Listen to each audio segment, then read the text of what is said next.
watching the NCAA Softball Regionals presented by Capital One. We open a 3-game day in Tallahassee, Florida in the winner's bracket. Number 6 national seed Florida State hosting Auburn.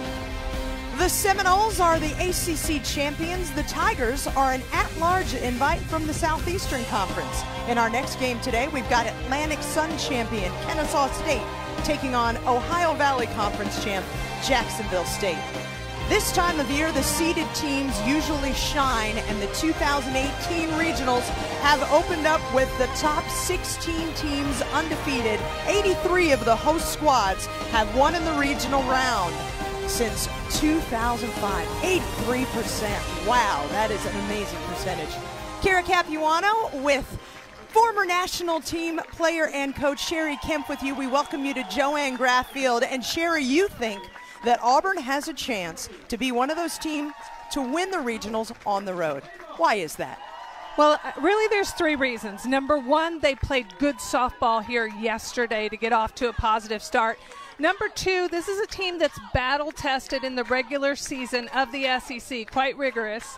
And number 3, they are a good team led by great pitching, and I think that always gives you a chance. 2 outstanding starters on this staff have shouldered the load, and the team ERA is 1.33, best in program history. Auburn today handing the ball to its senior, Kaylee Carlson.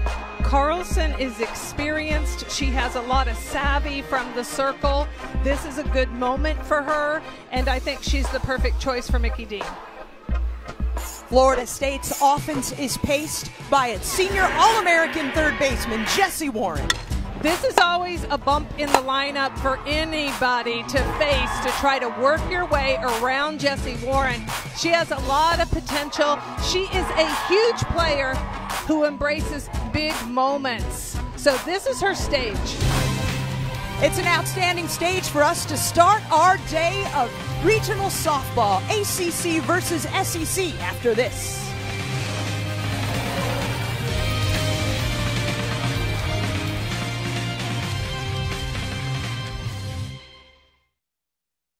As we take a look at our Capital One starting lineup for the Auburn Tigers, the senior Victoria Draper leads off. The top 3 hitters, Draper, Talon Snow, and Casey McCracken, all with great days offensively in the regional opener, 3 for 8 with 4 runs scored.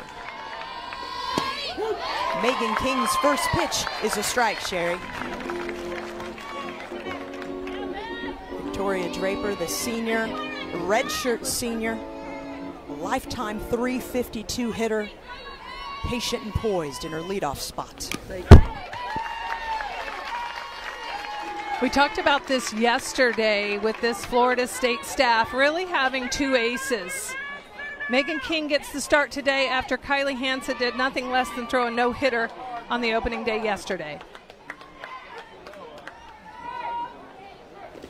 13 strikeouts for that no-hitter in Hansen yesterday. What's the scouting report on King? Well, first of all, she's left-handed. That's different than Hansen. You'll see lots of curve and rise with her, and she throws strikes. She hammers the strike zone. Rare strikeout for Victoria Draper. This is just a great target pitch. It's a curveball that hangs onto the corner. Look at the ease of Anna Shellnut behind the plate. Catch the ball, hold the ball. Strike 3. Only the 16th strikeout this season for Draper, and that's actually how she started the game yesterday against Kennesaw State. So very rare for her. Talon Snow, the freshman, fouls that one off. It was King that got all the victories in the ACC tournament. She had 1 start and 2 relief appearances there, but ended up with all the wins because of Florida State's come-from-behind victories in every single game. Including the championship game, won in thrilling walk-off fashion, going into the bottom of the 7th trailing. They won with a 3-run home run. Redshirt junior out of Parkland, Florida, 2-time state champion at St. Thomas Aquinas High School. 0-2 to Snow. King starting strong, Sherry. Little different look here for the strikeout, and I like this. I like when you see the packages to see various pitches that are getting it done. That's a nice little drop ball at the bottom part of the zone. So curveball strikeout, drop ball strikeout so far. First pitch misses outside to Casey McCracken, the junior second baseman for Auburn.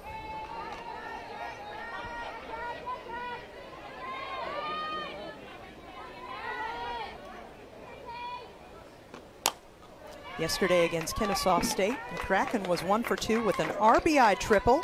Also reached base via a walk, so she scored 2 runs in that game. Coach Dean telling us this morning McCracken was really locked in for yesterday's regional opener. He could see it in her eyes and certainly with her stick. Florida State is known for playing a little bit odd, certainly unorthodox defensive structures. Take a look at Jessie Warren right now, the third baseman. Look how far she is off the line. That's not to see a signal. She's not going to go take her position. She's playing right there.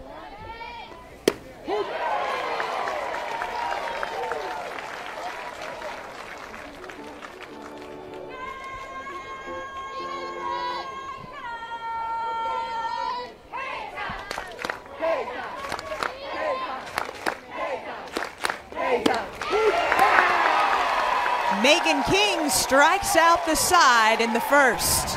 Strong start for the Seminoles. We'll see their bats in the bottom half.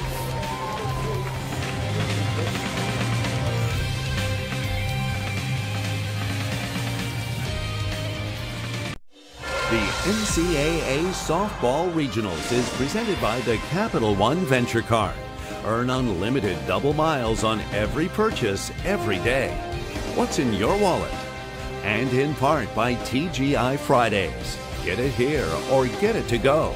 In here, it's always Friday. Hottest ticket in town in Tallahassee. In the circle today for Auburn, it's the senior, Kaylee Carlson, Sherry. The thing about Carlson, she throws the ball very hard.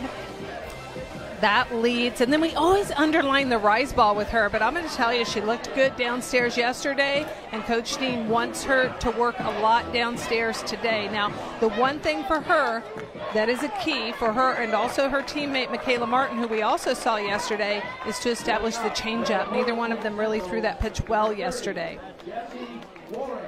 Jessie Warren leads off the Capital One starting lineup for Florida State, .393 her average on the season. Yesterday, a typical Jessie Warren day, Sherry. 3 RBI on a bases clearing double for her. 1 for 2, a couple runs scored, and a walk. She's just a superstar. Yeah, she's so good. She's just that sort of hardcore, blue-collar ball player, and I'll tell you, when you're around her as well, when she's not standing in the batter's box, she has a lot of joy for this game, and that is heartwarming.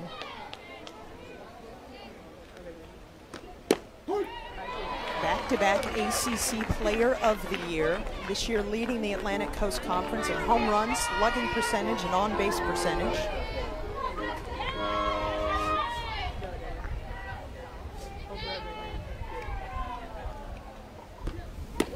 Typically durable, a different situation for Warren this year because she had an injury, Sherry. She broke the bottom of her foot, dealt with that nagging pain for about 3 weeks, still dealing with it, wearing a brace, but gutting it out.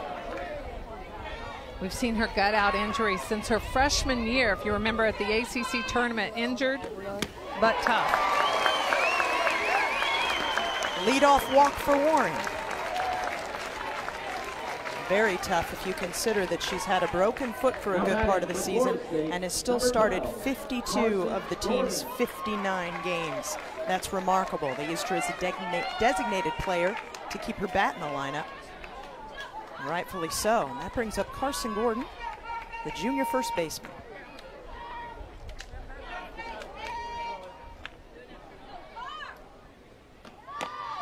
Gordon's all the way in the back of the batter's box, and the reason might be that high 60s speed that Carsyn is delivering each pitch with.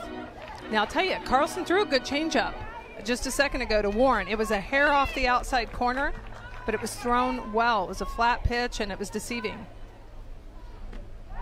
There it is again. So I just wish she would move that over a ball. The deception on the changeup is the speed. It doesn't have to be the location. If you believe somebody can't hit a ball on the outside corner, throw a fastball or throw a curveball. But throw the changeup in the zone and challenge the hitter.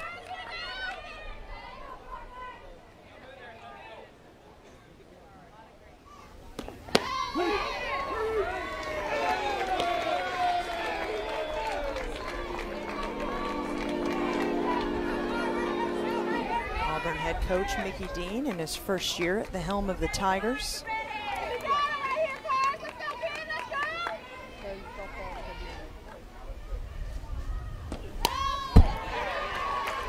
Gordon fouls that one back. One of the things that we've seen Florida State's offense improve on so far this tournament is the left on base. The number of base runners left on, only 3 yesterday.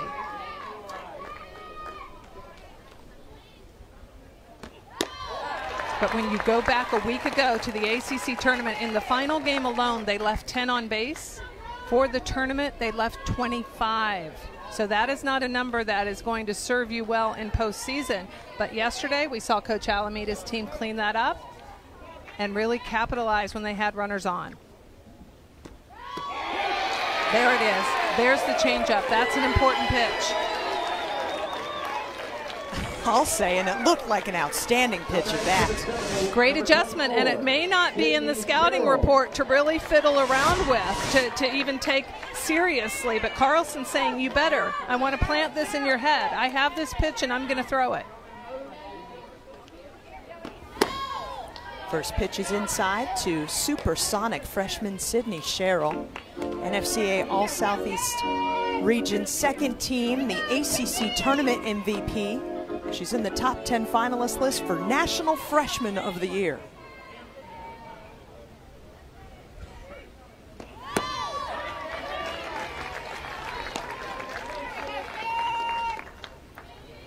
Sherrill, a hitter who has already established that she likes the extra base hit.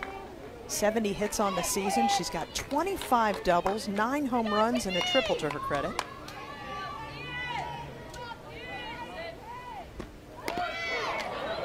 Wow, did she adjust to even get the bat on that one?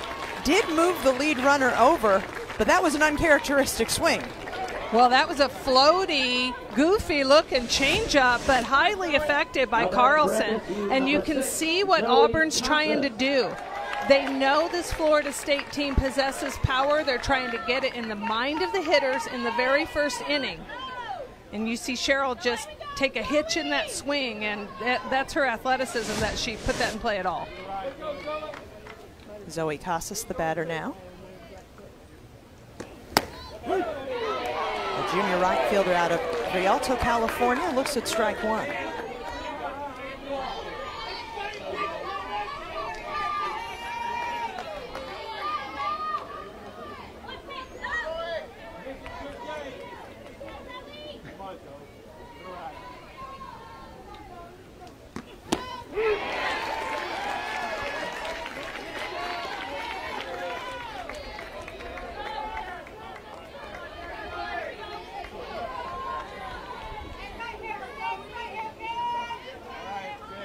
Carsyn ahead now on Casas with the 0-2 count.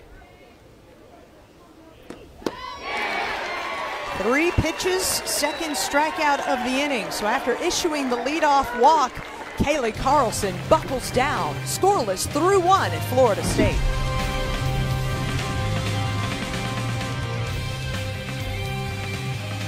The big national storylines from the regional round of the tournament. 2 no-hitters yesterday, both here in the Sunshine State. Sherry and I saw Hanson no-hit Jacksonville State, and then Florida with a pair of pitchers to no-hit Bethune-Cookman. The Southeastern Conference 10-2 on opening day, 7 shutout victories. National seeds 13-0, and the 3 teams that are new to the tournament, including Kennesaw State here in Tallahassee, they did go winless in the opening round.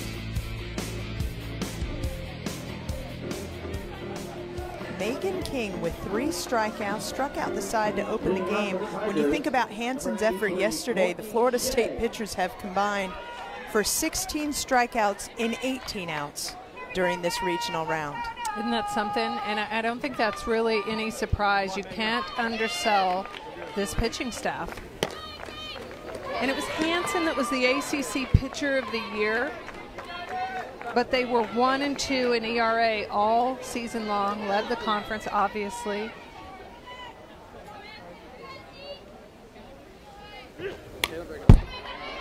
And I don't know if King has been unsung a little bit, but if she has, it's certainly undeserved because she is a high-quality pitcher in her own right. Courtney Shea, the senior catcher for Auburn, takes a 1-1 pitch and a big cut at it.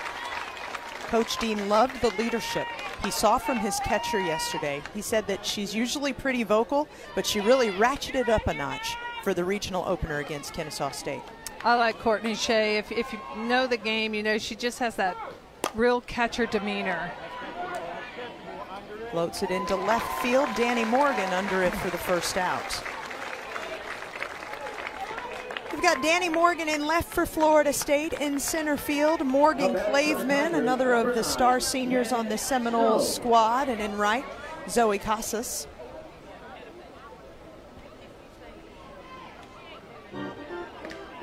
The infield, meantime, gathering around their pitcher in the circle right now as Coach Dean takes a quick opportunity to talk to his designated player, Tannen Snow. Jesse Warren, the third baseman, the All-American, 2-time All-ACC Player of the Year. Just an amazing softball player. One of those players that comes on campus as a freshman, earns a starting role, and then there's a timeshare during the course of those careers. We just can't remember when Jesse Warren wasn't in the Seminoles lineup. You know how there are certain players in America that are that player. Feels like she's been here forever, yet it feels like she's been here a minute. Yeah, she has been so fun to watch. Grew up playing a lot of baseball. And she kind of, I referenced her as a ball player earlier, and that's kind of what I'm talking about. She's just no nonsense. Look, she just moves with confidence. She's got a little swagger. I love it. Warren and Kylie Hansen, both drafted to the National Pro Fast Pitch League, looking to play beyond their careers. And Coach Lonni Alameda telling us this morning, Warren's excited about it. She's really looking forward to that next stage of her softball career. And Coach Alameda also telling us that she thought Warren would be a really good pro, that she would just keep getting better and better. Tannen Snow fouls off another pitch. Shea and Snow 0 for 6 yesterday. They were the only 2 Tigers in the lineup without a hit against Kennesaw State. This redshirt sophomore started her career at the University of Washington. Transferred to Auburn to play with her sister. I thought Auburn had exactly the kind of game they needed to have yesterday. Coach Dean wanted them to be opportunistic. He wanted them to get some timely hitting, and of course everybody wants that, but they really did. There was some excitement in that game, and I think he really got the performance he was looking for. He appealed to see if she swung around. No, she did not. The Snow sisters come from Chino Hills, California. Their older sister, Taylor, played softball at UCLA.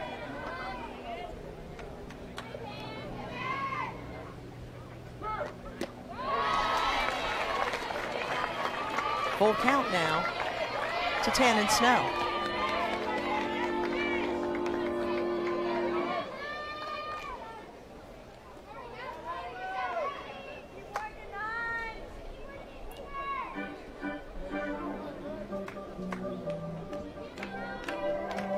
When you watch Megan King pitch, she has been here for 4 years. She is a redshirt junior. She is a Lonni Alameda product that redshirts her freshman year. If Coach Alameda has that luxury with a freshman pitcher, she loves to do it. She did it with King. She did it with Jessica Burrows. She loves for them to just sit and watch and see what this level's going to take.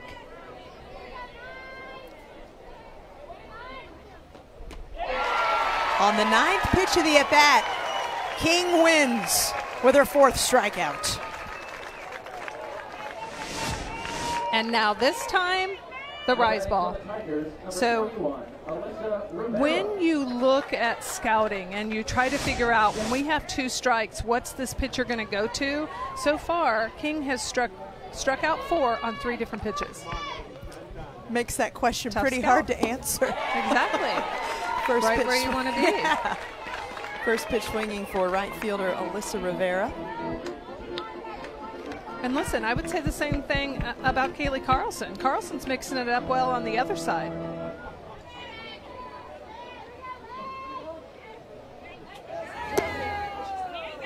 This is the second time I've seen a hitter call for time. If you saw Alyssa Rivera right then, she's holding up her left hand to the home yes. plate umpire. Courtney Shea did the same thing and was not granted the timeout by the home plate umpire. Now, his determiner is the pitcher in motion yet? He should not interrupt that.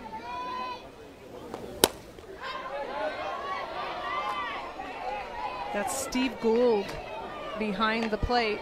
And it works both ways, really. The hitter wants to be comfortable, and it really depends on when she asks for that timeout. But it used to be aggravating to me as a pitcher to be moving, to be in the motion, and have the hitter call the timeout.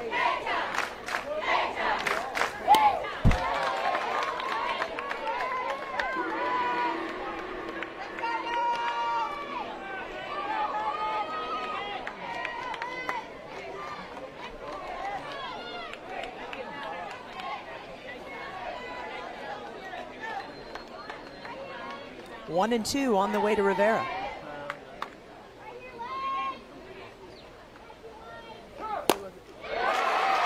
Sharp single into left. Rivera having a great weekend offensively. Game-winning hit yesterday, first hit today. Rivera ready for this one. It's an outside pitch, breaking away from her, and that's just really nice hitting. Hits the ball on the nose. Nice little single. Kendall Veach, your batter now.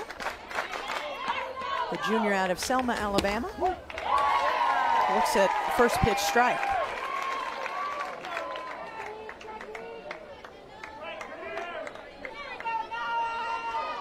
Rivera, the first hit that Florida State has allowed in this regional weekend.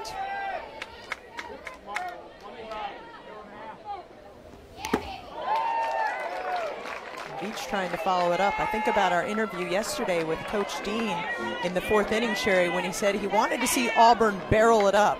That's exactly what Rivera did there. That was a solid hit. Auburn yesterday had a couple of hits that what I'd refer to as a swinging bunt. You know, the not classical, hit the wrong part of the bat, tested the defense, infield single. Yes, doesn't matter. Single in the scorebook. But yeah, I think that the other thing that stands out for me there with Rivera is it was a 2-strike hit. And I think those are the little things that sort of send you a message.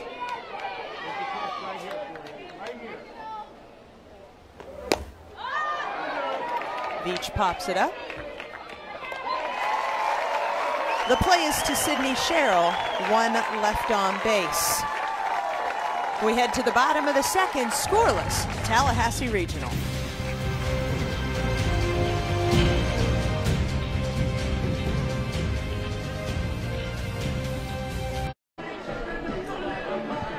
Chris, thanks so much. Boy, rain has certainly wreaked some havoc with that Lexington Regional so far this weekend.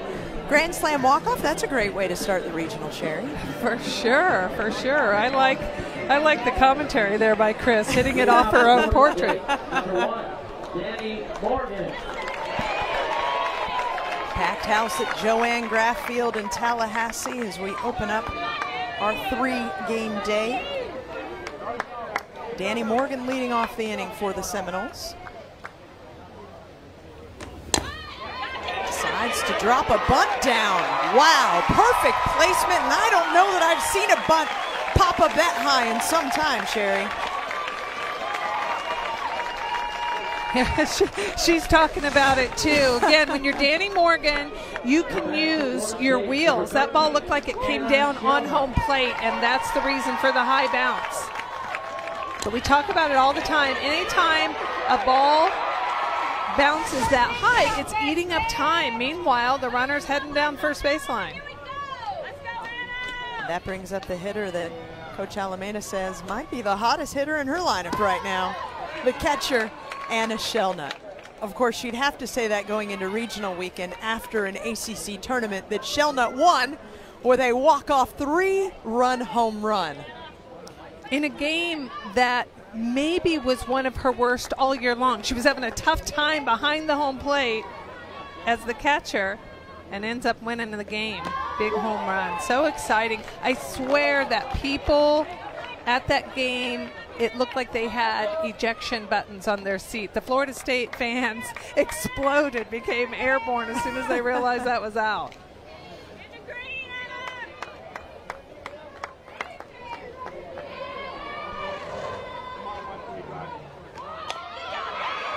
The catcher decides to drop a bunt as well. Carsyn gets the out at first, but look at the aggressive base running by Florida State.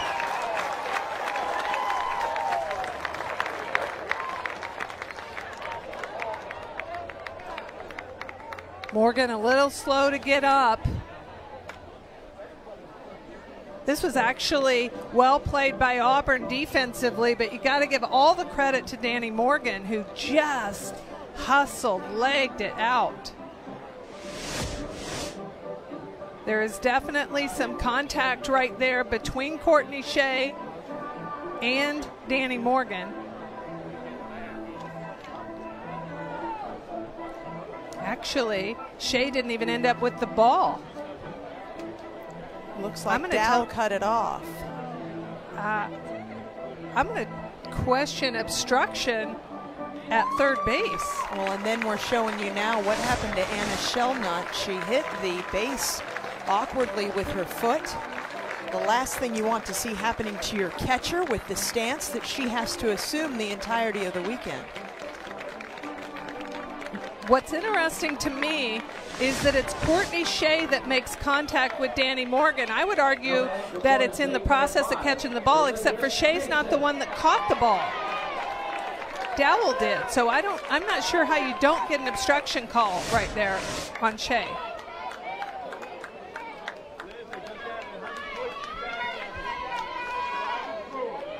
So now we've got one out, a runner at third, and Elizabeth Mason hitting. The redshirt freshman out of Tampa, Florida.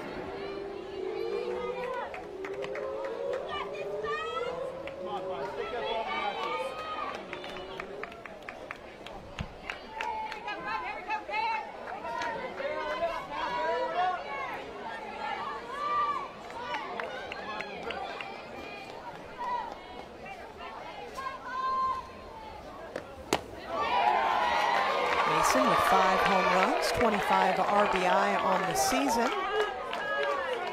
Redshirted last season, and her supportive family still came to every game. They are all in for this Florida State program and their daughter.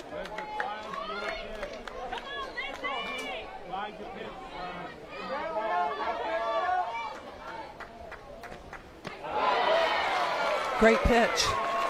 That speed change is really befuddling, isn't it?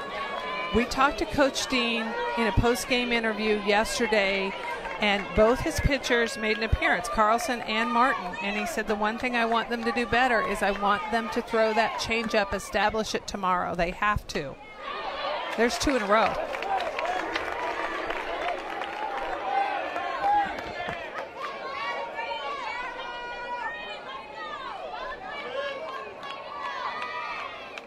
Big pitch coming now from the senior Kaylee Carlson to the redshirt freshman Elizabeth Mason.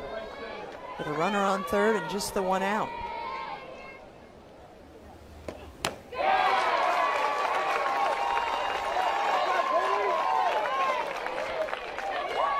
Third strikeout for Carlson. And this is called a back to your wall, to the wall strikeout right there for Carlson. It's a good looking pitch. It's a quality pitch in a very tight situation for Auburn. You have a base runner 60 feet away. And before the strikeout with just one out, all Florida State needed was a fly ball, really anything. Put something in play.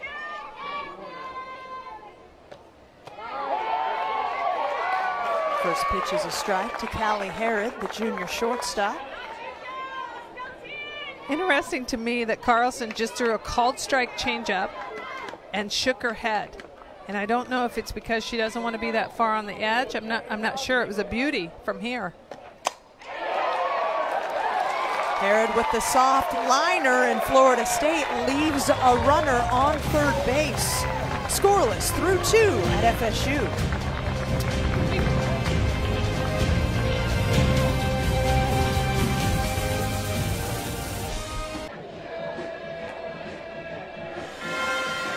You're watching the NCAA Softball Regionals presented by Capital One. Beautiful packed house at JoAnne Graf Field, and I can tell you a lot of these fans are going to be watching a lot of these games later today on the ESPN networks. From Knoxville, 10 seed Tennessee taking on James Madison. Oklahoma, the 4 seed, trying to get back to the Women's College World Series and do it again. They're taking on a Tulsa team that gamely scored each of its 9 runs with 2 outs yesterday in the victory against Missouri. There were some opening day games. We were here, Sherry, watching our doubleheader. We couldn't watch as much as we wanted, but boy, we had softball on the minute we left the ballpark, and there were some outstanding games. Of course, the regional started Thursday. There were great games up in Eugene before everybody else started yesterday. Here's what I want to say. We went out to eat, came back to the hotel, we went out for snacks. Softball was on everywhere we went. Yes. So I was fist pumping. That was amazing. 2-0 on the way to the freshman third baseman, McKenna Dow. Now, it might have been on where we went to eat because we asked for all of the monitors to be turned to those stations. Okay. And I'm not going to sugarcoat it. Our producer, Chris, our director, Matt, Sherry, and I, we walked out of there and 9/10 of the monitors in this beautiful restaurant were on softball, and we just snickered in glee. That a called strike as Dow wanted to take her walk. Hey, ask and ye shall receive. Fans, if you want to see the game up, just tell your lovely server. Don't be shy. Don't be shy.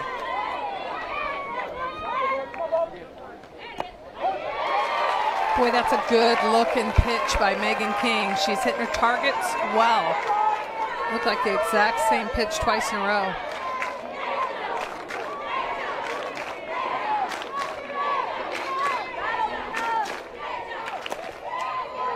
Full count pitch put into play by Dow.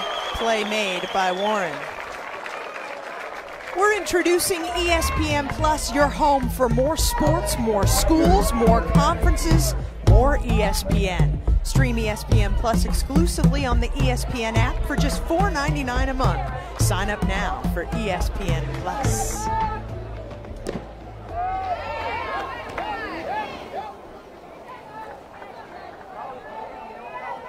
I bet she's watching her ESPN Plus right now, taking a look at what's going on. I mean, she's got her Swanee softball shirt on, so you know she is locked into the regionals.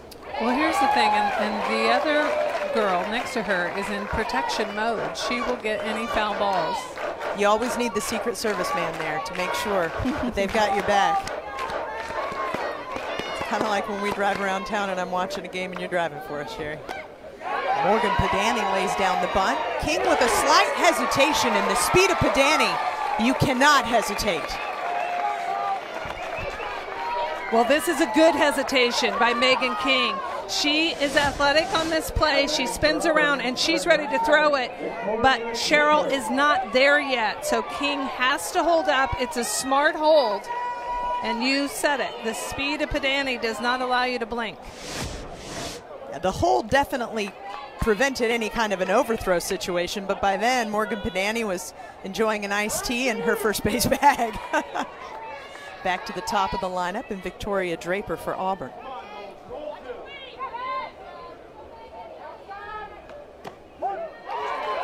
First pitch is a strike. This is the thing for the defense of Florida State. If Sydney Sherrill is playing any direction a little heavy, it's towards second base to stop that up the middle base hit. And so it makes her, look at how long her run is to get to first base.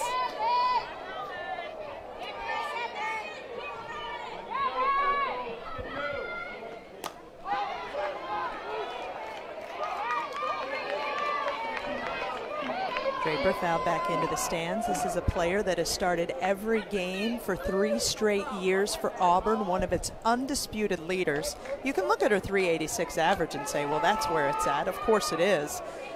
Team leader in on-base percentage, in runs, often happens with the leadoff batters. But just her durability. I like to call Draper the Iron Woman on Auburn, and at this point in the year, with all of these teams having played games up into the 50s, we should celebrate the Iron Women on all of these teams, because believe me, there's not that many. Florida State with 3 players that have started every game this season: Callie Harrod, Carsyn Gordon, Sydney Sherrill. 3 players for Jacksonville State and a pair of players for the Owls.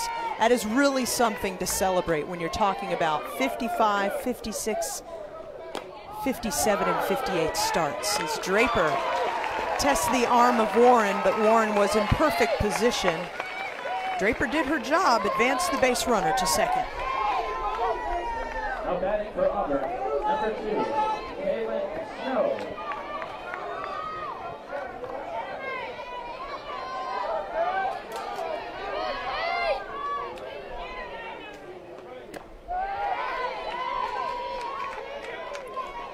So Snow up now with the runner in scoring position, struck out in her first at bat against Megan King. Has the second best batting average on the team behind Draper.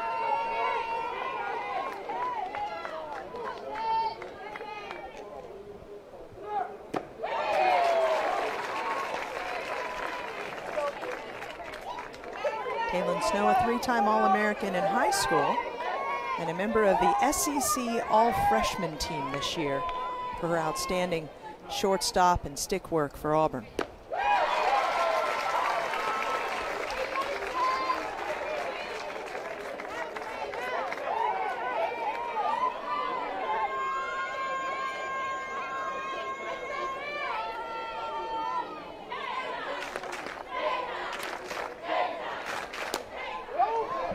Lifts that one into left. Danny Morgan is there. Teams are leaving runners. No runs on the board yet. Tallahassee.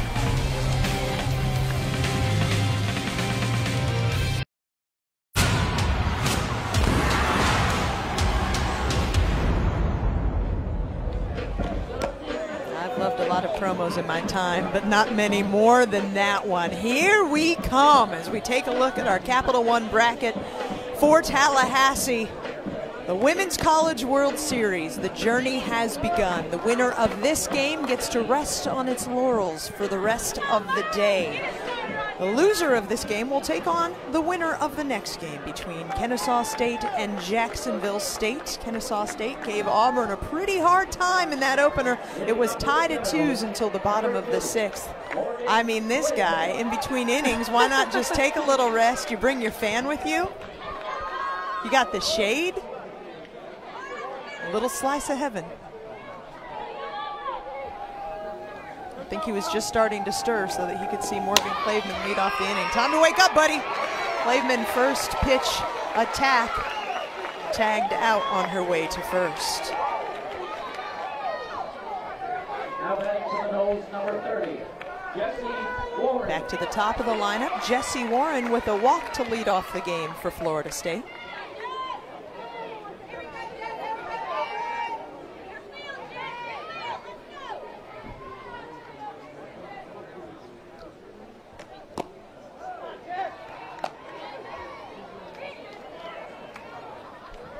first-team All-American last year, made the All-Southeast Region second team this year.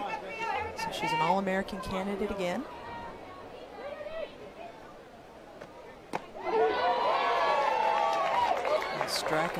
Strike there with the change for Carsyn.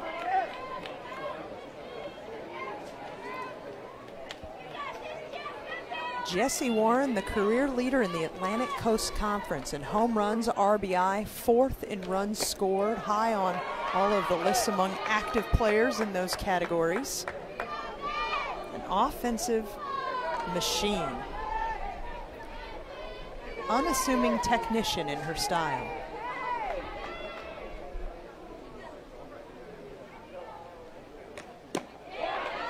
A lot of people choose to throw Warren away, and it's interesting that today Auburn not afraid to take that inside corner against her. I don't think I saw her get an inside pitch all last week.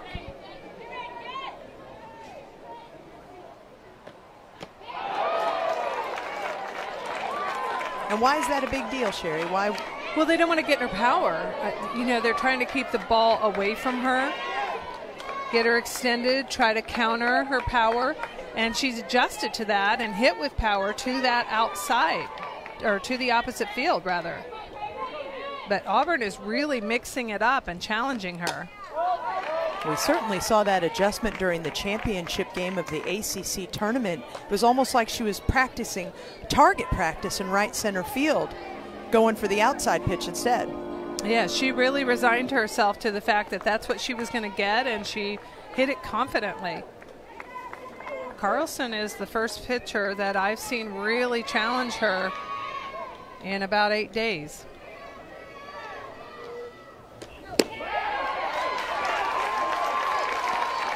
Ball four. As we've mentioned, the Women's College World Series returns to Oklahoma City, but when? Well, the action begins Thursday, May 31st, high noon Eastern, live right here on ESPN. For more information, go to NCAA.com, your official online home for all 90 NCAA championships.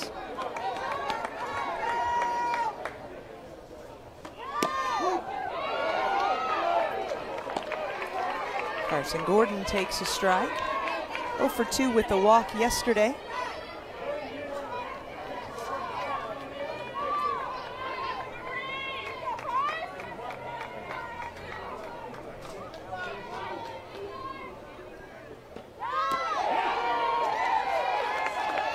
Got the outside corner on that one. Gordon on the All-ACC second team to complement 5 Seminoles on the All-ACC first team this year. King in the circle today, Hanson in the circle yesterday, Warren on first, the second baseman Sydney Sherrill, and the right fielder Zoe Casas. Carsyn into right. Alyssa Rivera ranges back. Warren elects to stay.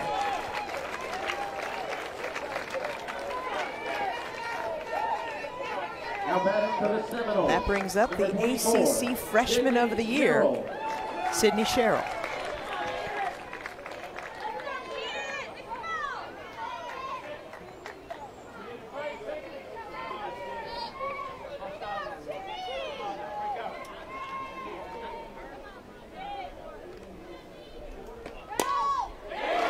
Sherrill with a ground single into left field. All that competency that we've talked about on offense with Jessie Warren, Sydney Sherrill's like the next coming of it, Sherry. She attacks early, does a nice job. That looks like it's trying to be a screwball away, and works it through that 5-6 hole. Yes, Sherrill is a breath of fresh air, certainly, for these Florida State fans who have to, you know, you kind of have to hold your breath when you see these tremendous players cycle through this program. There has to be these moments where you think, can we replace them adequately? That was certainly a question for the program this year when you think about the seniors that graduated last season. Jessica Burrows in the circle, Ellie Cooper at second base, Alex Powers at first, the catcher, Sydney Broderick.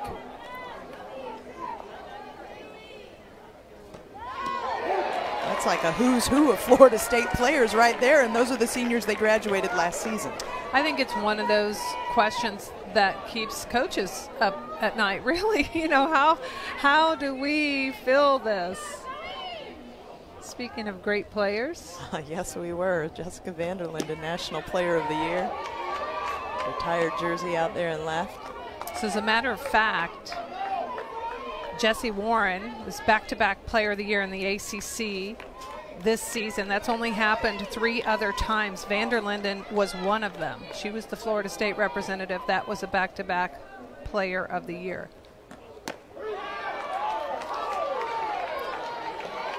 And I believe the last one to do it was the great Kelsey Weisman at Georgia Tech. Yes, and the other one to do it was Danny Spalding at North Carolina.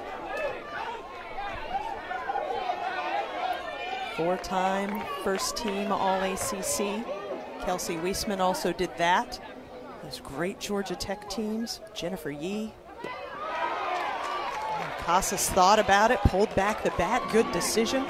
Florida State looking for its first hit today with a runner in scoring position. They're 0 for 3 so far in those opportunities. Those crucial and rare opportunities in a pitcher's duel, as we've got full count to Casas.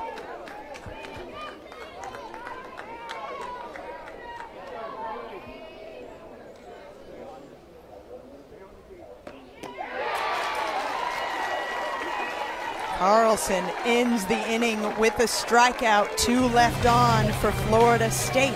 When we return, we're chatting with the Seminoles head coach, Lonni Alameda.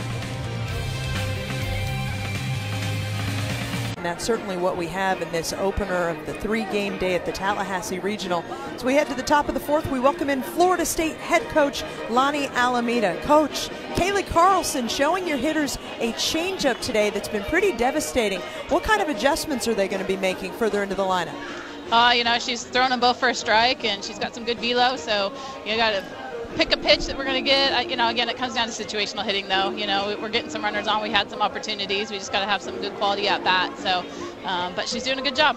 Coach, I want to ask you a question. You're at home in regionals. You have that familiarity, but you're in the third base dugout. Does that present any major problems for you over there? You know, I mean, obviously our home dugout's a first base dugout, so, you know, it's kind of one of those things, you know, got to talk to someone to change this mentality here, but not huge. I mean, it's still a ball game. I mean, that bullpen's a little nicer over there in the shade. I see them, you know, having some lemonade in the shade over there. We're sweltering, but, you know, I mean, it's postseason that time of year. We know that it's exciting to be in this dugout because it is postseason. That's exactly right, yeah. And it's the winner's game that you're playing in if you're in that Very dugout. True. Thank Very you so true. much for your time, Coach. Thank you. Lemonade in the shade. I love the way that she thinks, Sherry. She is just always so much fun to talk to. Very candid, very open about her team, about their plans, about how they approach their jobs. Well, I want you to pay attention, too, to what she said to your question, Kara, which was a very good question. It is, you heard her right away say, well, she's throwing it for a strike. So that's what I say about that changeup. If you don't throw it for a strike, it's not a problem for anybody. All they have to do is take it, and certainly hitters at this level are disciplined enough to not swing. And for those of you who are not with the Lonni speak there, velo is velocity. Speed. I did like that. Heat. Oh, I loved that. It's got a good velo. 1-1 to Casey McCracken.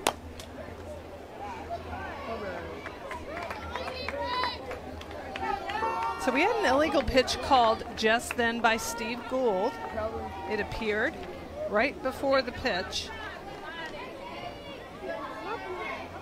And it ends up being a ball instead of a foul ball.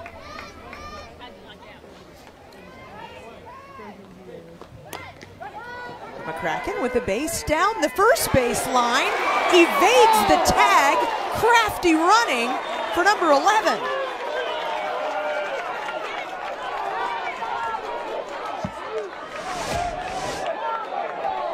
McCracken lays it down. It's a sneaky bunt to get a base hit. She evades the tag right there. Now, take a look at how she does that. Look at the running lane. and how she, I want to use the running lane as a guide. Coach Alameda went and had a conversation, and I'm sure that conversation included, was she out of the baseline? She gets 3 feet in either direction, and that running lane shows you that she was within that. It's just really great job. Base running, lay the bunt down. Good really job towed by the McCracken. line. She did.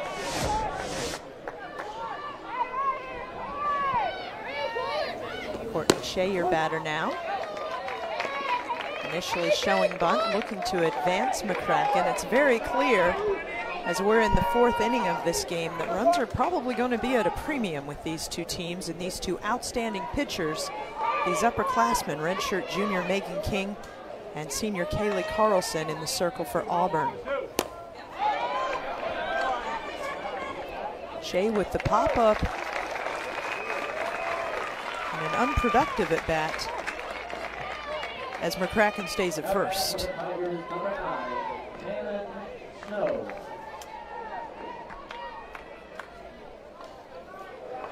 Tannen Snow, your batter now. The redshirt sophomore out of Chino Hills, California, the designated player for Auburn this year. We mentioned earlier that she transferred to Auburn to play with her sister Taylin. That's part of the story. Tannen Snow was diagnosed in September of 2017 with epilepsy. She's been battling it bravely, and it has been a challenging journey.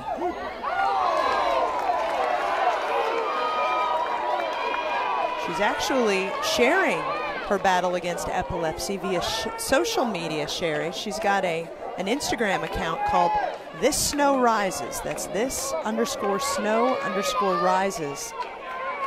And it's wonderful. The grounder too short, and McCracken is safe.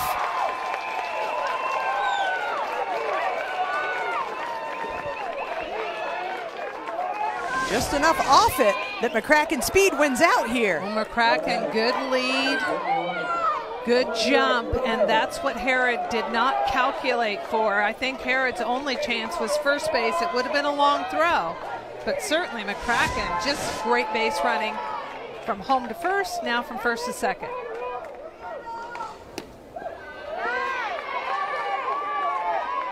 Base running is something that Mickey Dean spoke with us about before the game.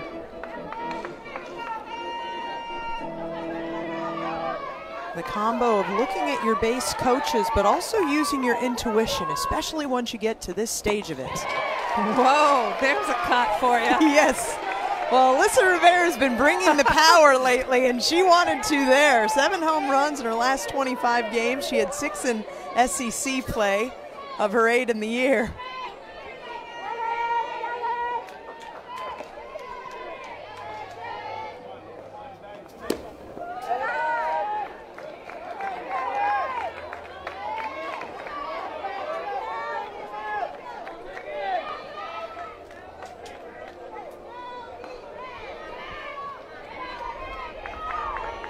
Two and one to Rivera with 2 on and just the 1 out.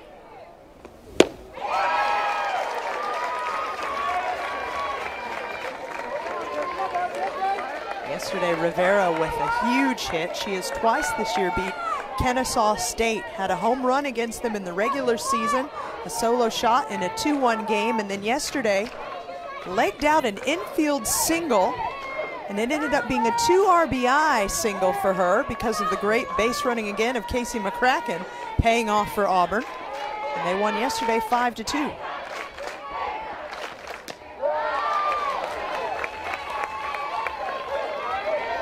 Count full now, major moment for Alyssa Rivera out of Eagle Lake, Florida.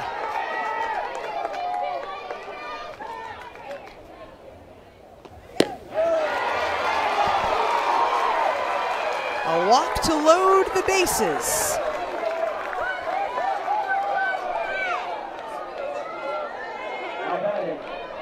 That was a good at bat by Rivera. It was a hard hold at the end. I thought it was a really close pitch, but she works the walk. Auburn in a primo position right now. Third full count for Megan King, but the first time she's walked a batter in this game, and the bases are loaded. So while Coach Dean talks to home plate ump Steve Gould about changing up some of the runners, he's inserting a pinch runner at second base for Tannen Snow. That's Brittany Marisette.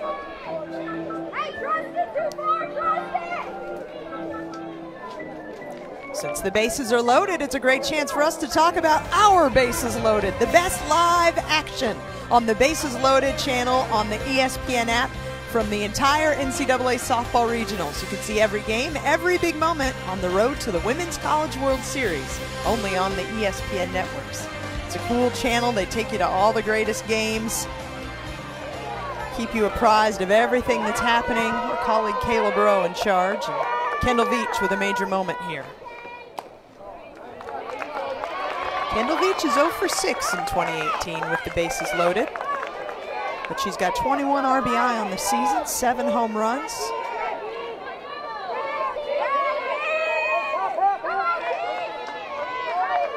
That's Brittany Marisette, the aforementioned, pinch running at second for Tannen Snow. And Veach now 0-2. Excuse me, but these are the moments that can't get away from you.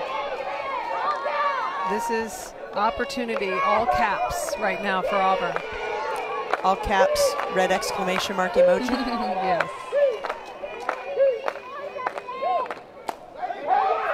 Veach into center. Claveman ranges over. Sac fly opportunity.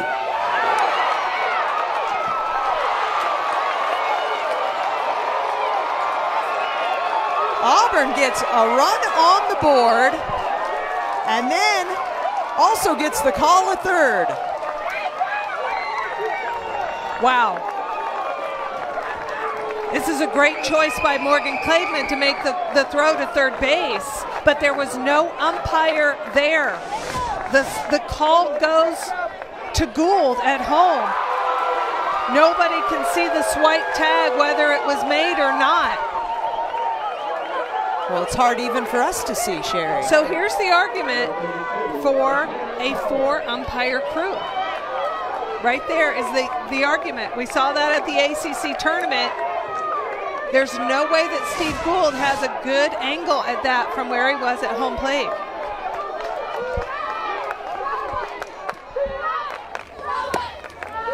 Auburn with 1 on the board, runners on the corners for freshman McKenna Dowell.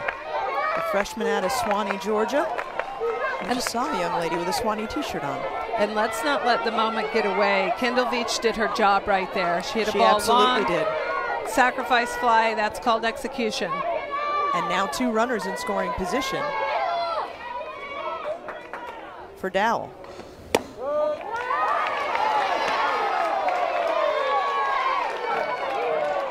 With the 1 out in a game where runs are at a premium, how important is that run that Veach just helped them score? It's huge. It's huge because you can't let this moment get away. It works against you. Dowell with the grounder to Warren to end the inning, but Auburn gets the run on the board, and we will talk to Tigers head coach Mickey Dean about their offensive execution in that major moment for the visiting team. The Auburn dugout, the Tigers have just put a run on the board, and as we get ready for the bottom of the 4th, we welcome in Tigers head coach Mickey Dean. Coach, how did that inning look from your perspective? Well, we put the ball in play, we selected good pitches, and we ran the bases extremely well. Coach, what was the adjustment made to get Kaylee Carlson so effective with the changeup today? We just worked on it, you know. It's got to come from her, so there's no magic pill or anything I can do. It's just it comes from her, and we worked on it pre-game, and she's got it going. Thanks so much for joining us, Coach. Thank you. Mickey Dean's words of wisdoms are among my favorite every Cherry, and the ones that he dropped on us this morning where he said, at this point in the season, a coach can't win a game for a team, but he can certainly lose one. You sure can lose one. Yeah, I loved it. I loved it. Oh, he also says that practices are for coaching and players are for games are for players.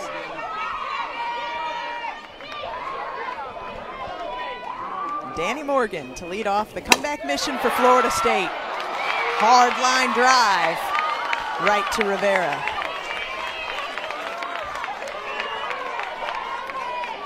Take one last look at the play at third. And was there a tag or wasn't there a tag? It certainly was a sell. The call was safe. And I don't know if your eyes are better than mine, but I don't see anything there to dispute that. What we didn't see was any physical change in the arc trajectory of the mitt that would indicate that it touched something. Great job by our camera guys to try to catch that, and then our people in tape to blow it up and give us that good look. Thank you, team. Anna Shellnut, your batter now.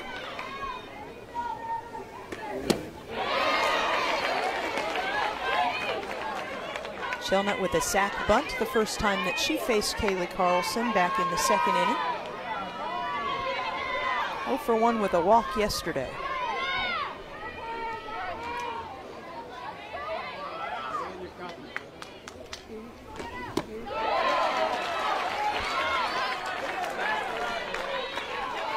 Carlson has not disappointed us. She has lived up to the billing in this game. She's been highly effective. To have Florida State at 0 in the fourth inning, you're throwing a good game, and I'm telling you, I don't think they're sure at all of what's coming. And that's exactly how you want to line up to be if you're a pitcher. The only time you have a chance against a team that bats 4 points under 300 as a group and scores almost 6 runs a game is to keep those seasoned veteran batters guessing a little bit. She's done it. 2-2 on the way to Shellnut.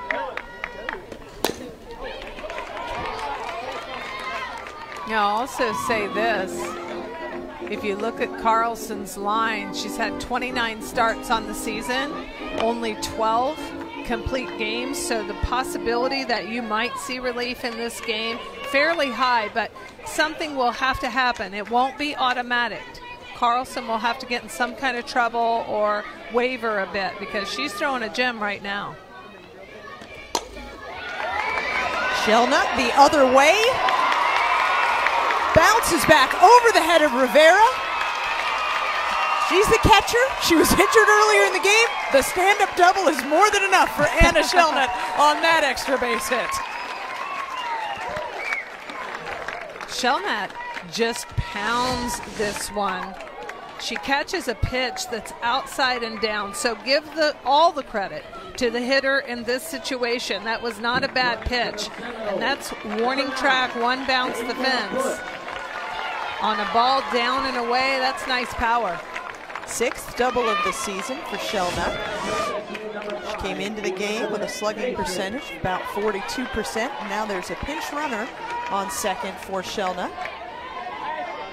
That's Deja Bush. A redshirt sophomore out of Davie, Florida. The daughter of former Seminoles football player Devin Bush. Her dad also spent 8 years in the NFL as a safety. Elizabeth Mason, your batter.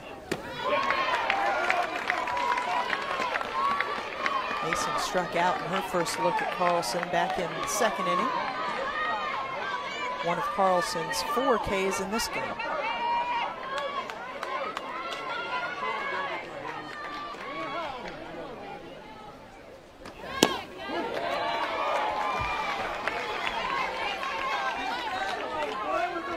We saw Courtney Shea do this several times yesterday, and for me it's all about senior leadership. It's exactly what you want your catcher to do, and so much of the chemistry has been or can be taken out of this game because the pitch calls come from the dugout, but you see just a really good relationship whenever Courtney Shea is out there, not afraid to jog to the mound.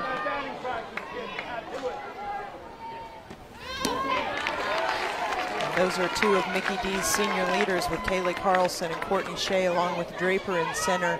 He said those 3 embrace this new coaching staff with open arms, embrace the transition, ask the coaches, how can we help you, help us have another successful season for Auburn.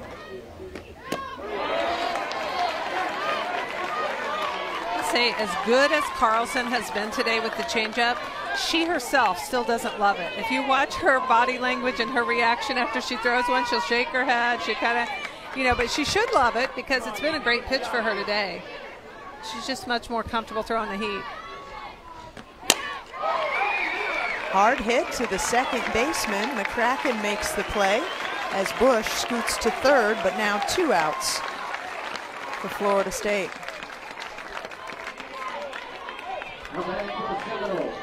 So once again, Florida State with a runner in scoring position. They've had that all 4 innings, but still no runs across. Callie Herod with the pop-up to second in her last at-bat.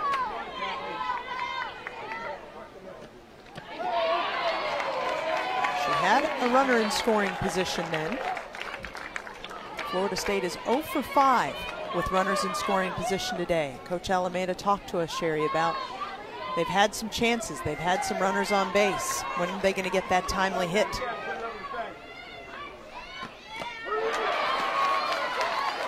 That was just out of reach. Carsyn delivered the curveball off the outside corner, and Herod took a heck of a cut, but it just was not in her reach.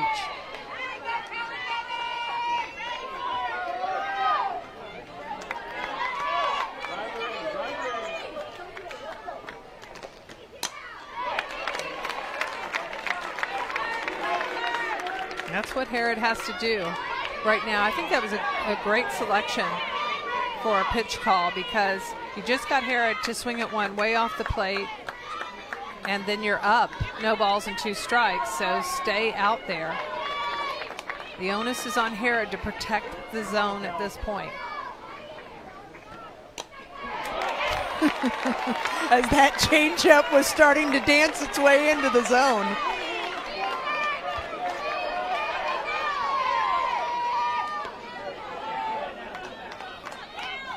Great job by Herod to stay alive in this crucial at-bat for the Seminoles. 2 out runs are what you need to advance on the road to Oklahoma City. Single up the middle, RBI, we're tied at 1s.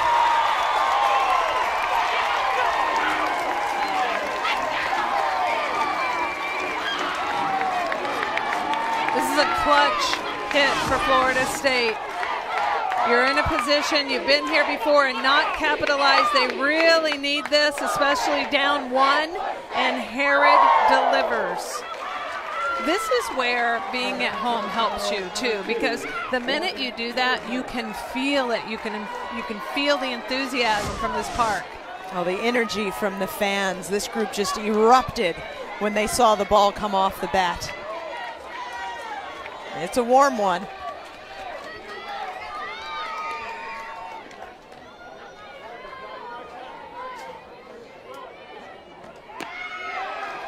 Herod looking to steal second. She's got a green light to steal. She's almost automatic. 31 for 31 on the season in stolen bases. We don't see this a lot at the college level, but watch Claveman. Watch her protect Herod. She will swing very late to keep Shea in place. See that late swing? That had nothing to do with trying to hit. It had everything to do with protecting Callie Herod and trying to give her another second to get there.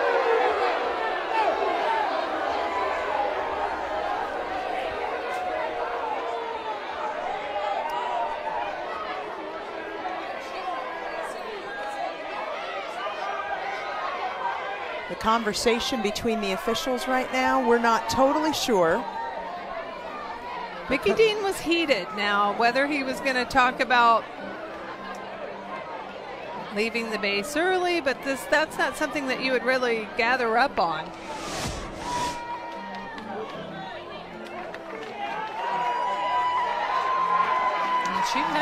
She may have been a little early off that base. You're not supposed to leave the base until the ball leaves the pitcher's hand. And I don't know if that's what he was fired up about or not, but it's not really a call that you consult the crew on.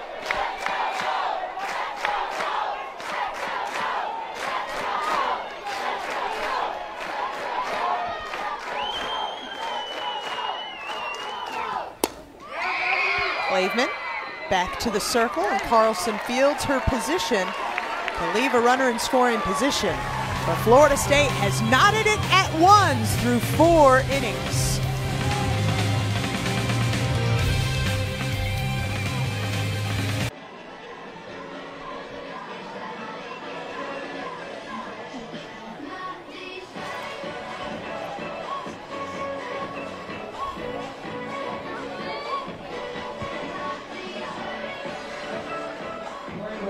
For the Seminoles, number 8, Rosario.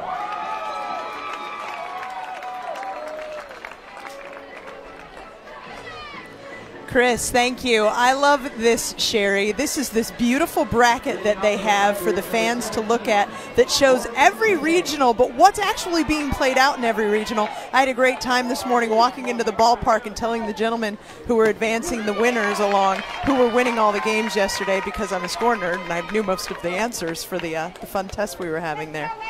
We've had a substitution on defense for Florida State now in right field.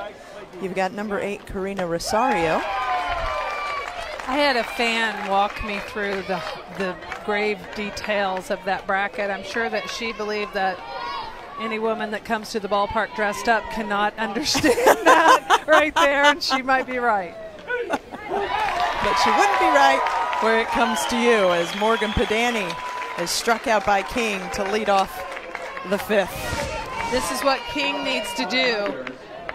She needs to attack. She needs to get some quick outs. Again, in a game like this, you're trying to hold momentum. Somehow you want to keep it. You don't want it to get stolen away. And so Megan King's job is to make quick work, attack, keep everybody excited, and strikeouts do that. Called a foul ball. Draper will come back into the batter's box. Well, King certainly fired up the crowd at the get-go, striking out the side in the first. We thought, oh my goodness, we can't see some sort of steamroller continuance from what Kylie Hansen started yesterday in the no-hitter against Jacksonville State. But of course, Auburn's offense settled in, found a way to start to connect, get on base, do their thing. This time, Draper down the third baseline. And why is that a wow, Sherry? It's a wow because of the arm that you get to see on display right there from Jessie Warren. Laser. A lot of times it's not this close, so you don't always get to see the arm shown off. You can see Gordon's glove blow back a little on the catch.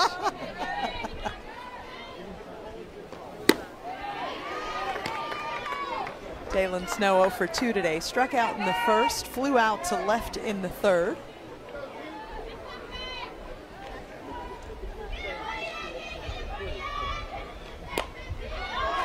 Pops that one up. Warren lost it in the sun at the last minute. Oh, she mad, Sherry. Well, all of a sudden, everything became the sun. I've seen that happen. She looks like she's shading her eyes, but you see it right there. She gets the glove away, trying to find the ball, and just loses it. With the start at high noon, the sun is probably right in the exact angle where she needed to see to complete that play.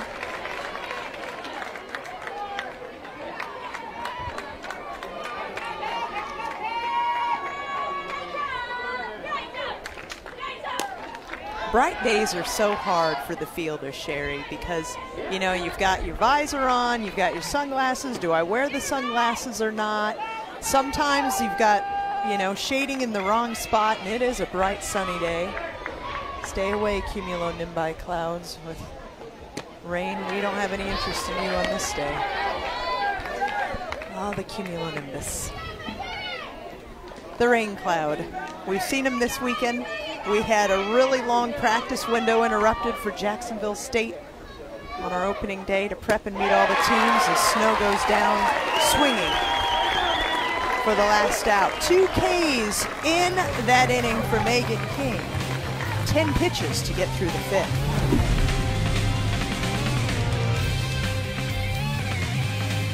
The shade umbrellas out in force, and Sherry, we are sawing what we thought we'd see in this opening game of the day between Auburn and Florida State. No surprise whatsoever. Florida State, the top seed, the host, in this regional, but we knew when we saw Auburn land in it that it could be a scrap, and that's exactly what we're getting. What I like about this, Kendall Beach has the RBI for Auburn. She's the 7-hitter in the lineup. Callie Harrod has the RBI for Florida State. She's the 8-hitter in the lineup. So bottom part of the order is producing. And now we're back to the top of the order for the Seminoles. Kara Capuano and Sherry Kemp with you in Tallahassee all weekend. Warren has been on base twice today, stranded in scoring position both times, getting on with walks.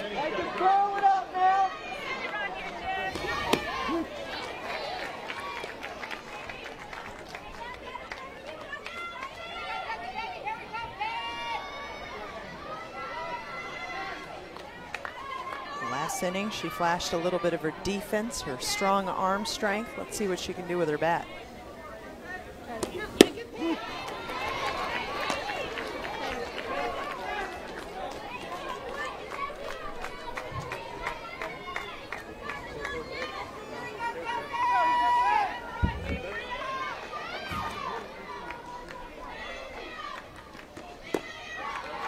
Can't talk enough about the decorations of Jessie Warren, ACC Freshman of the Year, 2-time ACC Player of the Year as a junior and senior, career leader, home runs, RBI. Beauty. But the changeup is the great equalizer. It's a beauty. Kaylee Carlson has been on with this pitch from the very first inning. She set it up, and that is called completely fooling a gigantic hitter. And you know what?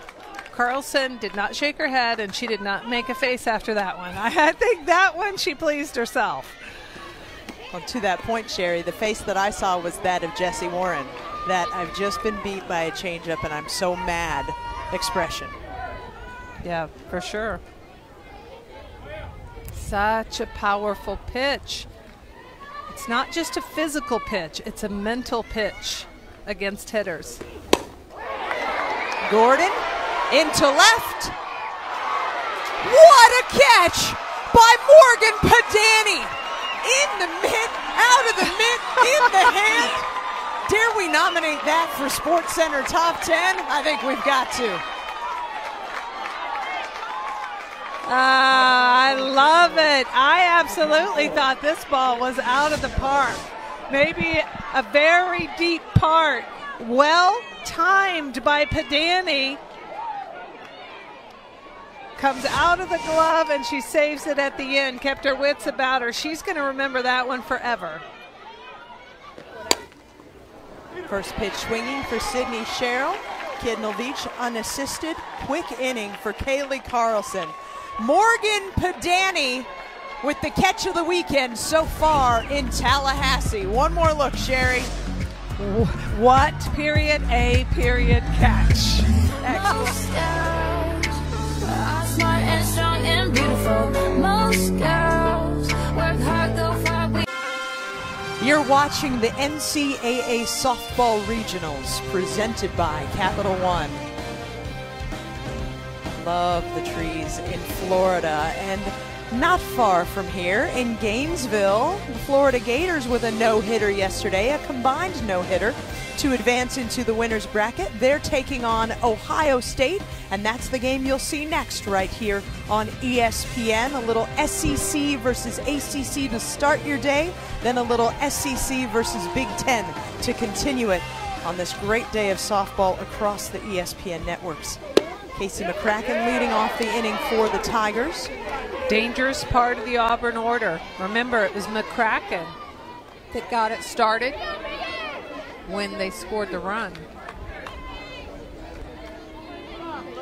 She started that off with a bunt single back in the 4th inning. She also got the scoring started yesterday, an RBI triple for McCracken, and then she scored on a ground out by Courtney Shea, scored twice yesterday, also scored on that infield single by Alyssa Rivera to take the lead. The game they eventually won 5-2.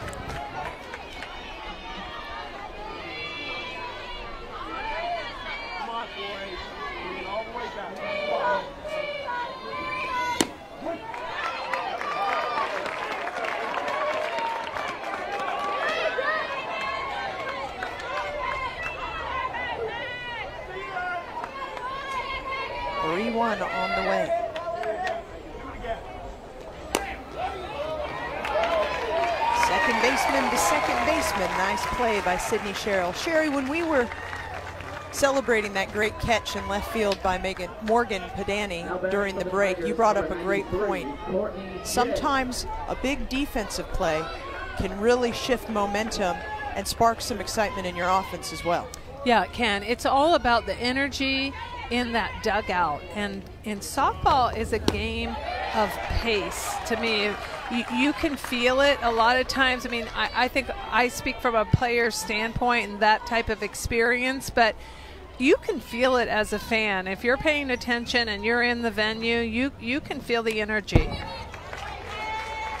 And it's real. It's one of those intangibles that's difficult to describe, but it exists. It really does. And I know I talk a lot about momentum and keeping it and trying to do things to get it in your dugout, but that catch by Podany certainly should have given Auburn some energy. And now it's, you know, it's really up to King now to try to kill that.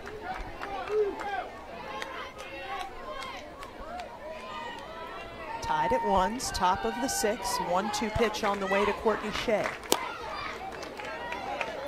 Again, a grounder to Sydney Sherrill for the second out of the inning.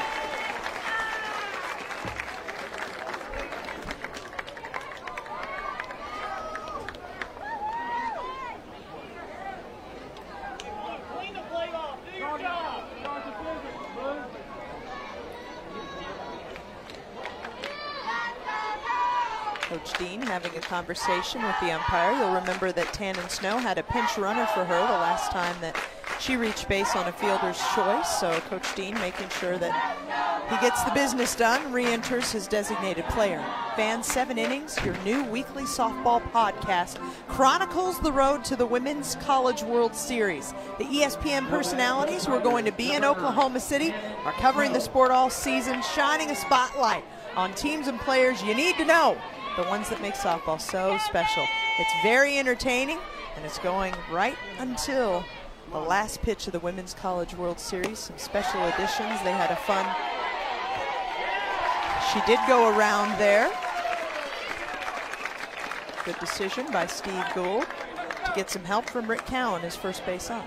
Go together.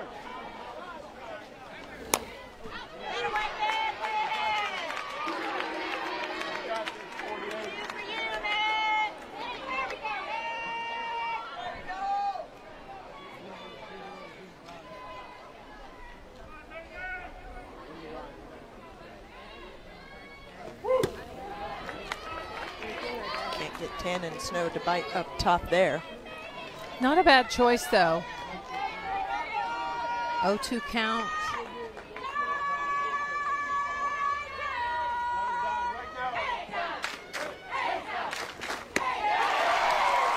Work that time. 7th K for King. 3rd time she's enjoyed a 1-2-3 inning.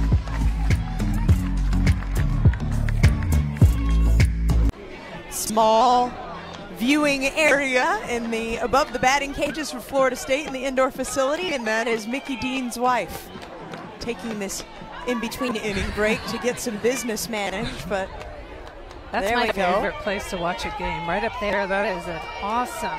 Kennesaw State and Jacksonville State up there with I don't blame Coach Dean's wife, getting ready for our next game here in Tallahassee, which you can watch on the ESPN app.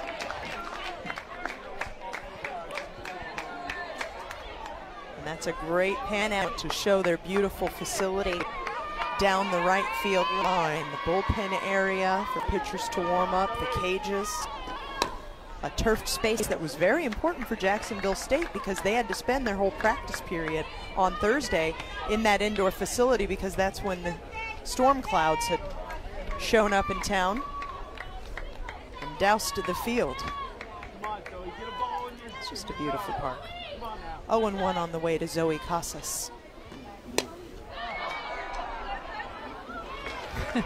Basket catch on the run for McKenna Dowell. Fans, you're going to want to check out SportsCenter tonight after Game 3 between the Celtics and Cavaliers. Scott Van Pelt bringing you his key plays from the game, plus LeBron James, his reaction to Game 3. And from the world of hockey, Barry Melrose in the house, breaking down Caps Lightning Game 5, Sports Center, 11 Eastern on ESPN and the ESPN app. First pitch is a strike to Danny Morgan.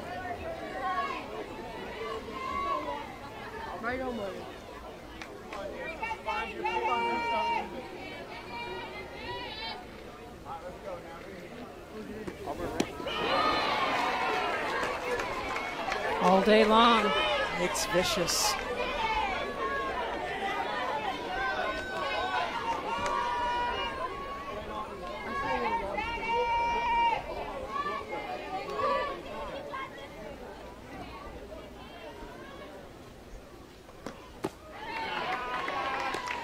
Kaylee Carlson this season becoming the program record holder in career wins at Auburn.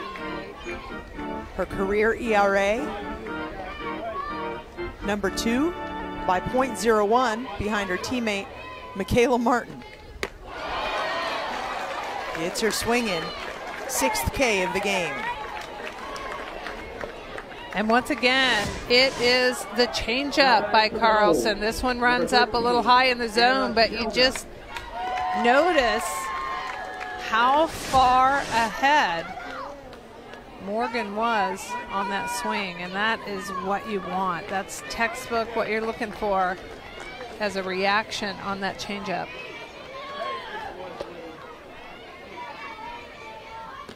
You talked about Carlson's ERA, and when you talk about Carlson, you have to talk about Michaela Martin also on that staff, who you mentioned as well. They have the number 2 and number 3 single season all-time records for ERA at Auburn.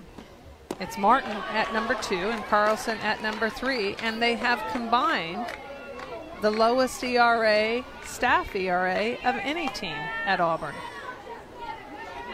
And it was one of the things that Coach Dean told us right from the outset, that he was disappointed, that he thought had been overlooked by the folks following Auburn the closest, certainly in the media, that the focus had been on other things, and really that this team had not been given the credit that it deserves for handling the adversity that they have in the last 12 months and settling in with a new coach and a new program and a new philosophy, and just some of the really benchmark great accomplishments they've made. And you know, his attitude there was, you know, he really was defensive. He about this team. You know, there's a lot of things he says to be proud of, and he was eager to talk about that. 3-1 on the way to Anna Shelnut, who had a double off Carlson the last time she faced her. This time a grounder to Snow for the 3rd out. 3 up, 3 down for Kaylee Carlson. We are through 6, tied at 1s.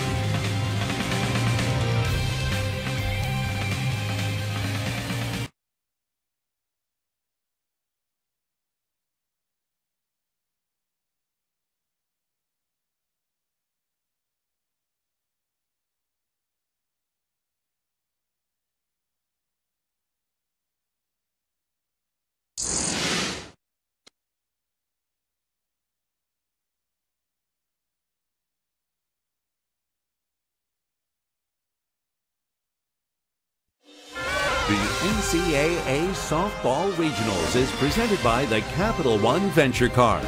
Earn unlimited double miles on every purchase every day. What's in your wallet? Welcome back to Tallahassee. Beautiful day for softball, especially if you like a pitching duel, Sherry Kim, because that's what we've got on our hands. Well-pitched game on both sides. Both these pitchers realize the importance of being in the circle in this winner's bracket game in the regional. You get to watch the rest of the day, and you just look at the efficiency. Not a lot of walks. Going right after them. Fair amount of strikeouts on both sides. The difference in style is that King is not using a changeup at all. She may throw a little off speed in there, every once in a while, and Carsyn on the other side is using it a lot. Whatever King is doing, it's certainly working. Now ahead 0-2 to Alyssa Rivera. 3 1-2-3 innings, 7 strikeouts.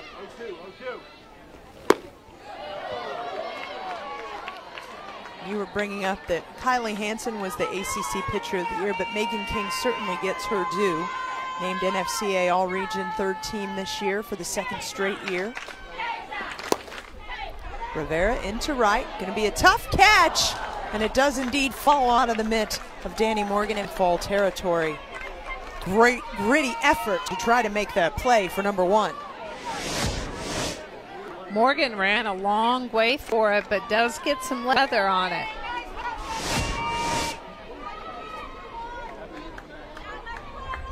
Megan King also all ACC first team for 3 straight years. We talk so much about the accolades and the conference and how they love Jessie Warren. They love the lefty too.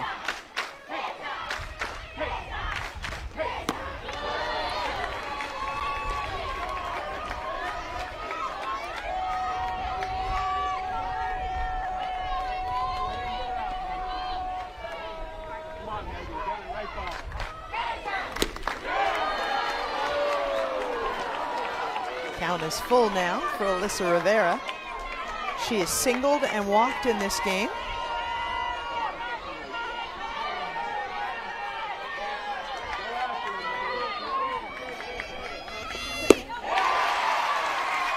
Back-to-back strikeouts for King. Kendall Veach has plated the 1 run for Auburn today. Great piece of hitting, Sherry. For sure. This is a situation where Auburn needed delivery. The sac fly works, and Veach came through.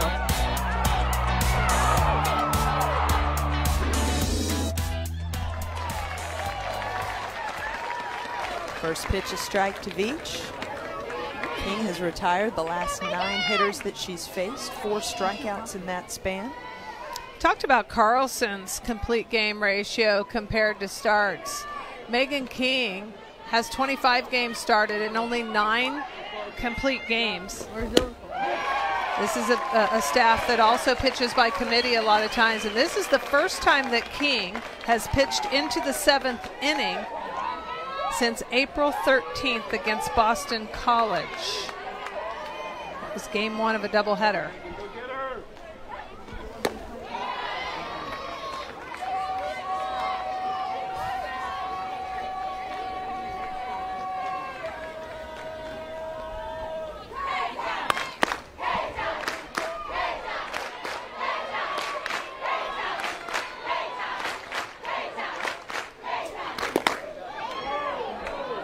Veach rips that one foul down the left field line. Boy, Florida State will sell out their defense sometimes. On this one, they're really playing. You look at the outfield, how much they're shaded to the right, and that includes Danny Morgan. And that shot almost went down the left field line, which would have been 2 for sure.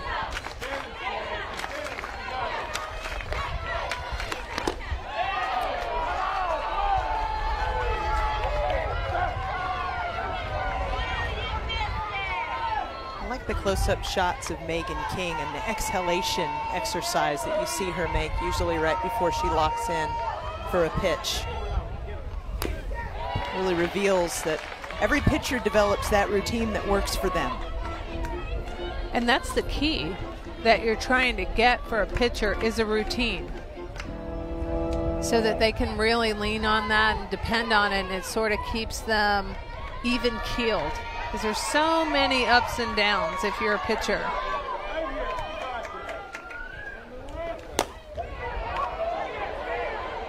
Like the scouting report said, Veach does end up putting it into play in right field for the 2nd out of the inning. Great softball content this week on ESPNW.com. 3 weekends in the life of Paige Parker. The Farmers flourishing in the Tennessee infield, scores, highlights, analysis. Paige Parker joining the great Cat Osterman as the only pitchers in Big 12 history to win Pitcher of the Year 4 times. First pitch swinging for McKenna Dow. And another 1-2-3 innings, second straight for Megan King. Florida State with an opportunity to win it at home in the bottom of the 7th coming up.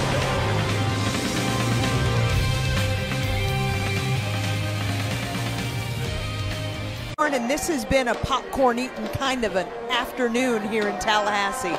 1-1, bottom of the 7th. Seminoles with an opportunity to win this thing at home. The bottom of the 7th, that's just a dream for regional weekend, Sherry. Great game, nothing less than exactly what we expected out of these two teams. And really, I guess unless you're just a hardcore fan of one or the other, this is exactly what you want in the postseason, this type of excitement. Now the fans are like, forget about it. I want a run rule. And I want all my fingernails intact. Karina Rosario leading off the inning. She came in as a defensive replacement.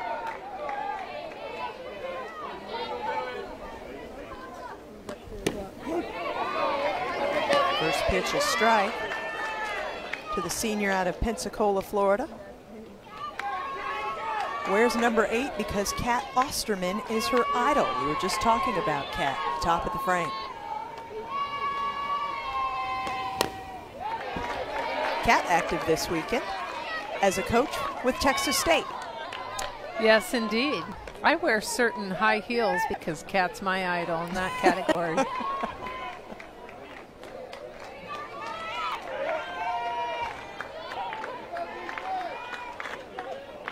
Carlson ahead with the 0-2 count against Rosario.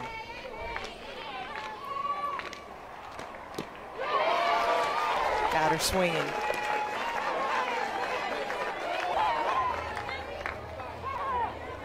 Callie Herron is your next hitter. She helped plate the run for Florida State back in the 4th. Another big hit, and again there sits Herod in the 8-hole for Florida State, and just nice delivery when they needed it the most. That was their answer. Auburn scored in the top half of that 4th inning, and Florida State came up in the bottom half and answered right back. Herod's 9th 2-out RBI this season. That's a clutch hitter.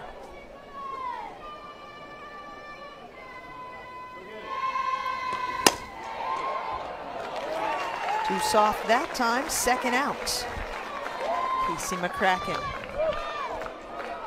An easy play. And now we're to the bottom of the lineup. And Morgan Claveman.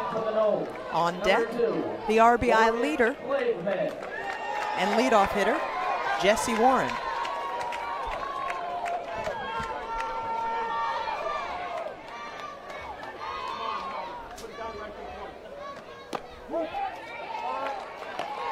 First pitch, a strike. Last year, Morgan Claveman, second team All-American. Been dealing with some leg issues this year, hamstring, quads. Had to take some significant periods of rest. Well, that too will sting. But it awards her first base and brings up Jessie Warren. Watch this pitch just get tight on Claveman, and I think the Auburn fans thought it hit her, the knob of her bat. It did not. It completely hit her arm. Low, but it hit, and you can tell by Claveman.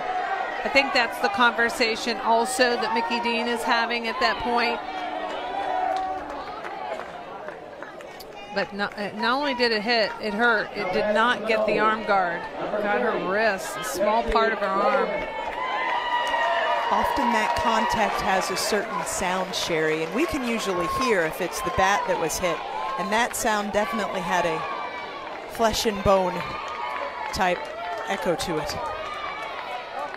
Claveman, an outstanding base runner, and she will stay out there and do her work as Jessie Warren steps in.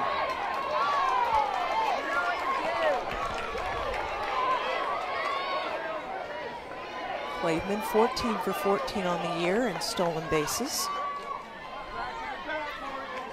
And Courtney Shea has thrown out 12 of 30, trying to steal second base. Not off the heart of the bat. We're heading to extra innings in Tallahassee. Knotted at ones through 7.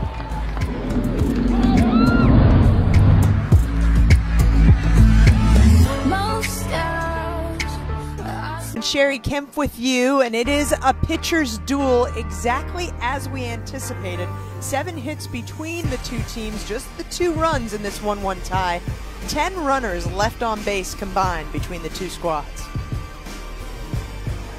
Here's what I think that a lot of people may not have expected, and including myself, is that the starters are still in. We're starting the 8th inning right now, and the starters were King and Carlson, and those 2 are still in, and they should be, in my opinion. They're both, neither one of them have really faltered at all. They have not shown fatigue at all.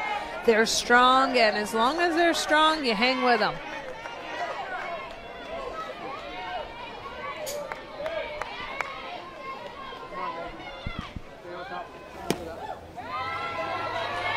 Justice Perry is batting in Morgan Podany's spot at the bottom of the lineup, a pinch hitter.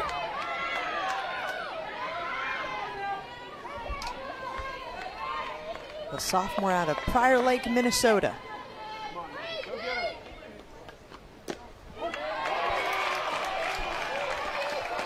King nibbles on the outside corner.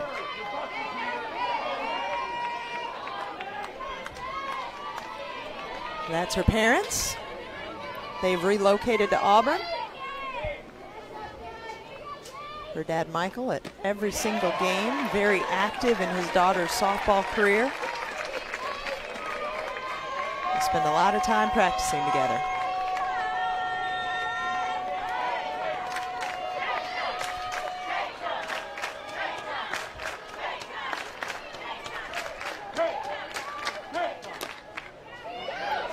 Slow roller, King reaches for it, makes the play for the first out.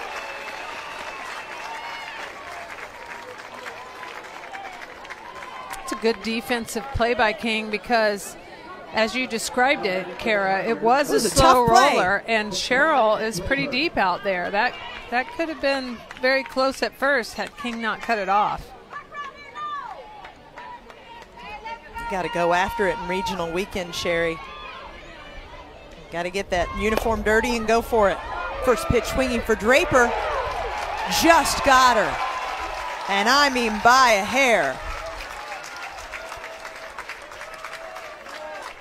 Good thing the infield was in on this. Callie Harrod, look how close she's playing. You have to make that adjustment if you're going to have a chance at Draper. It looked like the right call to me. Draper had herself safe there, but it was a bang-bang. I'll tell you, I think all year long, I haven't, I don't watch every single game on television, but I'll tell you, certainly the ones that I have covered, the umpires have been very good. Taylon Snow, comebacker to King. 1, 2, 3 for the 3rd straight inning. Can the Seminoles bats get it done in the bottom of the 8th? We'll find out together.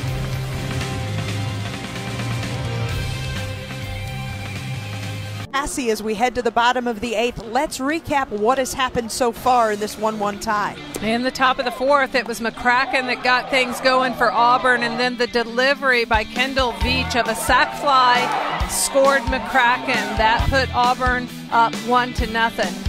Florida State wasted no time in answering. Shelnut started them off. They got the delivery of the RBI by Callie Harrod, and that actually scored the pinch runner, Deja Bush. So we are tied at ones in this game that has been a gem of pitching performances. Both starters capable, competent, at times devastating, especially the changeup of Kaylee Carlson for Auburn.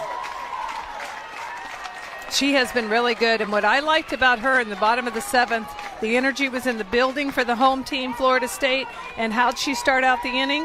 Strikeout. Quell the energy right away.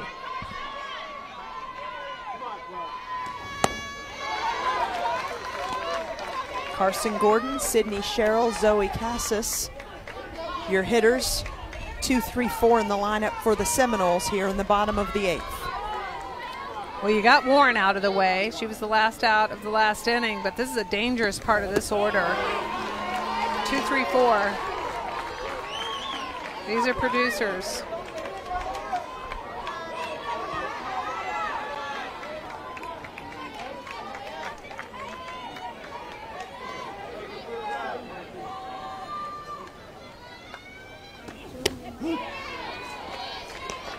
Two and one the count now. Yesterday, the 2, 3, 4 hitters for Florida State went 2 for 8, but with 3 of the team's RBI in the 8-0 5-inning run rule victory against Jacksonville State.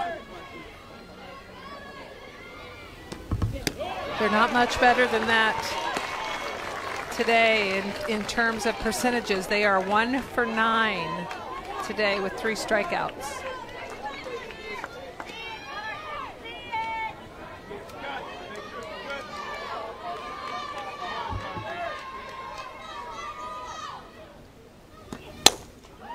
Gordon down the right field line, dips inside, past a diving Alyssa Rivera.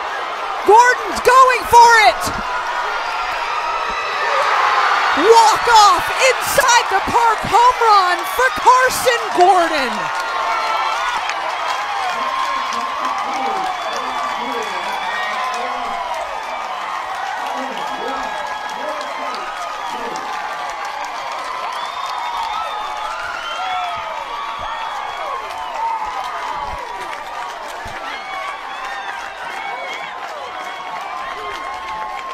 10th home run of the year for Carsyn Gordon. Comes in the bottom of the 8th in the winner's bracket of the Tallahassee Regional, a 2-1 win for Florida State. What an ending to this extra inning ball game. Carsyn Gordon sort of flares this pitch.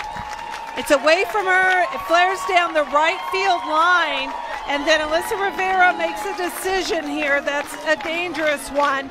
She tries to make the diving play. Once she's laid out, it's only Casey McCracken that has to run all the way to try to get it. Gordon was wheeling it. Travis Wilson, the third base coach, took a chance and sent center, and it pays off for Florida State. And once again, this Florida State crowd gets to explode on a game winner.